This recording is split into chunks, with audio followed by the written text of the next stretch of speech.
นายอนุทินชาญวีรกูลนายกรัฐมนตรีและรัฐมนตรีว่าการกระทรวงมหาดไทยได้กล่าวถึงสถานการณ์ชายแดนไทยกัมพูชาหลังที่มีประชาชนนั้นมีความกังวลว่าจะเกิดการปะทะในรอบ3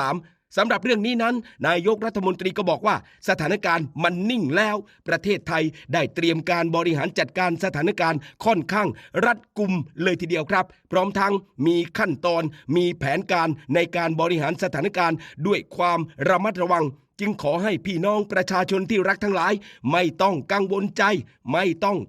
จนายกว่าอย่างนี้และให้ใช้ชีวิตตามปกติครับนอกจากนี้นายกรัฐมนตรีก็ยืนยันอีกว่าในขณะนี้นั้นยังไม่มีการเปิดด่านอย่างแน่นอนครับแต่ว่าอย่างไรก็ตามสิ่งที่ประเทศไทยสามารถยืนบนจุดยืนและสร้างเงื่อนไขได้เป็นเพราะว่าประเทศไทยนั้นไม่เคยไปรุกรานหรือเป็นฝ่ายเริ่มก่อนในทุกสถานการณ์ครับแล้วในขณะนี้ผ่านมาเดือนกว่ากันแล้วทุกอย่างยังอยู่ในการควบคุมที่ดีและประเทศไทยได้บริหารสถานการณ์และก็มีเหตุผลในการอธิบายให้นานาชาติได้รับทราบด้วยข้อเท็จจริงโดยมีพยานหลักฐานและยังได้เปิดโอกาสให้ประเทศที่3เข้ามาร่วมสังเกตการณ์ในการดำเนินการต่างๆกันด้วยซึ่งก็มีความชัดเจนเป็นการใช้เหตุผลและความแน่วแน่ในแนวนโยบายที่พูดคุยให้นานาชาติได้รับทราบครับและให้ความเชื่อถือกับประเทศไทยกันด้วยครับ